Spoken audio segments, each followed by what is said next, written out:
Hello friends, this is Shubhra. Welcome to Citrus Aroma. Yes, today we are making garam masala, a homemade garam masala.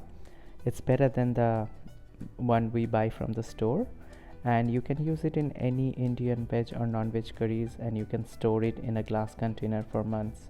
So I'm using my choice of spices, and I would suggest you to try this.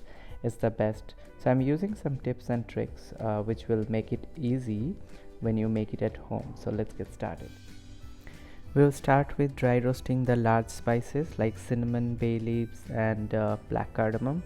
So I'll mention all the spices in the description box, and regarding the quantity, you can use it based on your choice, because there are some spices like star anise. I don't want the strong smell of star anise in my spices, so I keep it less. Like I used one, you can use 2-3, as many as you want to. So once it is done, it's pretty much takes about 1 minute, and you have to make sure that the flame is really low. You have to roast it in low heat. And now we will start with roasting the small spices, so which is comparatively small in sizes. So we will one by one add them and roast them on a very low flame until we get the aroma from the spices. This will also take roughly about 1 to 2 minutes on a low heat. And once all the spices are done, we have to take it out in a plate and cool it down completely before we grind it. So I took the spices out and let it cool down completely. So here is a trick I'm going to share with you. So do not grind them together. So first break the large spices and make it small pieces, and then we will grind them together. So I'll use a what you call hand stone grinder.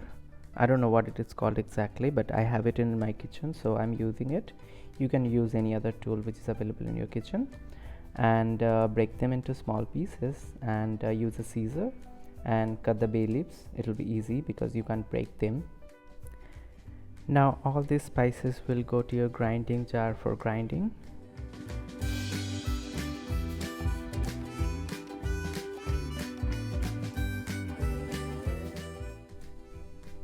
Grind them for about 1 to 2 minutes until they are nice and fine. Don't make it like a smooth powder. I think it will be okay if it's a little bit of grainy.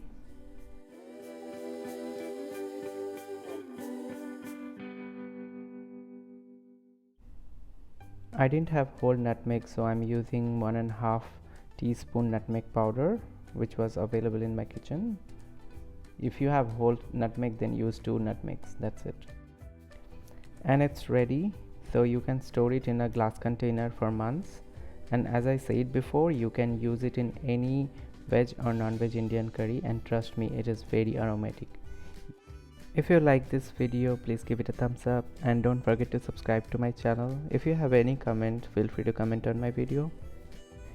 If you're watching this video on Facebook, then I have a channel on YouTube which is Citrus Aroma. I'll mention the link in the description box, so please go to my YouTube page and subscribe to my channel. I'll see you in my next video. Take care and bye.